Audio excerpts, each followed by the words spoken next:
अस्सलाम वालेकुम स्टूडेंट। आज जो हम टॉपिक डिस्कस करने जा रहे हैं वो है टेम्परेचर।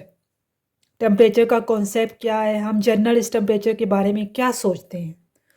अच्छा, बाय नेचर हमारे अंदर ये सलाहियत है कि हम किसी बॉडी को टच करके ये बता सकते हैं कि ये बॉडी हॉट है या कोल्ड है। ये भी बता सकते हैं कि ये बॉडी ज़्यादा गर्म है या हल्की गर्म है, या ये बॉडी ज़्यादा ठंडी है या हल्की ठंडी है।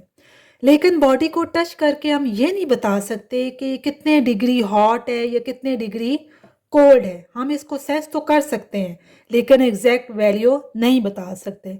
इसका मतलब बाय टच जो हम ये जो मेजर करते हैं, ये मेथड जो है वो रिलायबल हमारे लिए नहीं है। अच्छा, समटाइम्स बॉडी इतनी ज़्यादा हॉट होती है कि अगर आप गलती से उसको टच कर लें तो आपका बॉडी पार्ट जल भी सकता है। सो डेट्स वाई हम टेम्परेचर को मेजर करने के लिए एक डिवाइस यूज़ करते हैं जिसको हम क्या बोलते हैं, थर्मोमीटर, जो कि आपको एग्जैक्ट मेजरमेंट बताता है कि बॉडी कितनी हॉट है और कितनी कोल्ड है। इसलिए हम उसकी डेफिनेशन भी क्या लिखते हैं, temperature is the degree of hotness और कोल्डनेस ऑफ अ बॉडी। एक तो डेफिनेशन हमारे पास ये होगी। दूसरी डेफिनेशन जो है वो टेम्परेचर की काइनेटिक एनर्जी से रिलेटेड है। काइनेटिक एनर्जी से कैसे रिलेटेड है, temperature is proportional to the average kinetic energy of particle in a substance. यानी कि जितना आपके पास काइनेटिक एनर्जी ज़्यादा होगी उतना ही उसका टेम्परेचर ज़्यादा होगा। इसमें हम एग्जांपल लेते हैं सॉलिड, लिक्विड और गैस। सॉलिड में देखें तो आपके पास जो पार्टिकल्स हैं वो क्लोजली स्पेस है, उनके दरमियान स्पेस कम है, उसमें पार्टिकल्स इजीली मूव नहीं कर सकते। लिक्विड में जो है वो स्पेस उससे ज़्यादा होती है, पार्टिकल इजीली एक जगह से दूसरी जगह मूव कर सकते हैं। गैसेस में कम पार्टिकल्स होते हैं, इसलिए यहाँ पे पार्टिकल और ज़्यादा इजीली मूव कर सकते हैं। काइनेटिक एनर्जी जो है वो किसकी वजह से आती है, kinetic energy due to the motion of the object. जितना पार्टिकल्स के दरमियान मोशन होगी उतनी ही उसकी काइनेटिक एनर्जी ज़्यादा होगी। सॉलिड के केस में देखें तो काइनेटिक एनर्जी कम है, लिक्विड में उससे ज़्यादा है और गैस में सबसे ज़्यादा है। ठीक है, तो काइनेटिक एनर्जी जो है वो गैस में सबसे ज़्यादा होती है, तो इसका मतलब उसका टेम्परेचर भी क्या होगा, ज़्यादा होगा, क्योंकि काइनेटिक एनर्जी और टेम्परेचर एक दूसरे के डायरेक्ट रिलेशन में है। नेक्स्ट टॉपिक है आपके पास high kinetic energy. Kinetic energy will be high if motion is fast. अगर आपके पास काइनेटिक एनर्जी ज़्यादा होगी तो इसका मतलब उसमें जो पार्टिकल्स हैं वो ज़्यादा फास्ट मूव कर रहे हैं। अगर पार्टिकल्स स्लो मूव करेंगे तो उनकी काइनेटिक एनर्जी क्या होगी, लो होगी। ठीक है, काइनेटिक एनर्जी कब ज़्यादा होगी, जब आपके पास पार्टिकल फास्ट मूव करेंगे, और काइनेटिक एनर्जी कब लो होगी, जब आपके पास जो पार्टिकल्स हैं वो स्लो मूव करेंगे।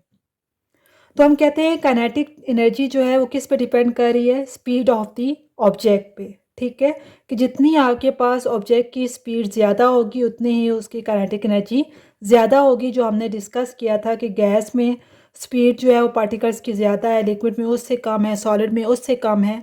जितनी स्पीड कम होती जाएगी उतनी ही उसकी काइनेटिक एनर्जी भी क्या होती जाएगी, कम होती जाएगी, क्योंकि काइनेटिक एनर्जी किस पे डिपेंड कर रही है, स्पीड ऑफ द ऑब्जेक्ट पे। Every object made up of tiny particles move with different speed. Her object जो है वो किससे मिलकर बना है, टाइनी पार्टिकल से मिलकर बना है, और उसकी स्पीड क्या होती है, डिफरेंट होती है। एक ऑब्जेक्ट है जिसमें हर पार्टिकल की जो स्पीड है वो डिफरेंट है। ठीक है, ये ऑब्जेक्ट मैंने लिया है, फॉर एग्जांपल इसमें 5 पार्टिकल्स हैं, हर पार्टिकल की अपनी अपनी स्पीड है। जो पार्टिकल 1 है उसको मैंने v1 से शो किया है, उसकी स्पीड v1 है। पार्टिकल 2 की v2 है, पार्टिकल 3 जो है उसकी v3 है, इसी तरह v4 और v5 है।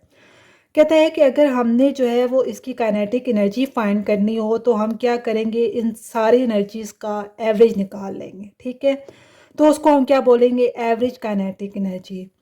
एवरेज जो है वो हम कैसे निकालेंगे, इन सारी स्पीड को सम अप करेंगे। ठीक है, जितने पार्टिकल्स होंगे उतने उस पर डिवाइड करके हम उसका क्या निकाल लेंगे, एवरेज निकाल लेंगे। ठीक है, तो ये जो एवरेज जो हम निकालेंगे ये हमें बताएगा कि ये आपके पास इस ऑब्जेक्ट की जो है एवरेज काइनेटिक एनर्जी कितनी है। यहाँ तक तो हमने पढ़ा कि एवरेज काइनेटिक एनर्जी हमने कैसे फाइंड करनी है। ठीक है, फिर उसके बाद है टेम्परेचर एंड काइनेटिक एनर्जी का आपस में क्या रिलेशन है, ठीक है, इसको हम क्यों डिस्कस करते हैं।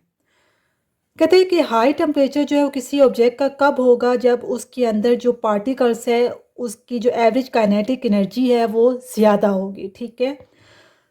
अगर किसी ऑब्जेक्ट की जो एवरेज काइनेटिक एनर्जी जो है वो लो है तो उसका मतलब उसका टेम्परेचर भी क्या होगा, लो होगा, ठीक है।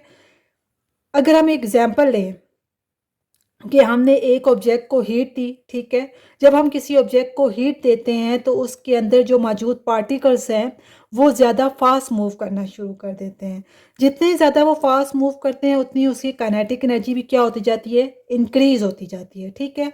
फिर हमने पढ़ा कि जो आपके पास काइनेटिक एनर्जी है उसका डायरेक्ट रिलेशन है किसके साथ, टेम्परेचर के साथ, ठीक है। जितनी काइनेटिक एनर्जी ज़्यादा होगी उतना ही उसका टेम्परेचर भी क्या होता जाएगा, इंक्रीज़ होता जाएगा, ठीक है क्लास। आई होप आपको समझ आ गई होगी। अगर आपको वीडियो अच्छी लगी हो तो लाइक और सब्सक्राइब करना ना भूलिएगा। Thank you.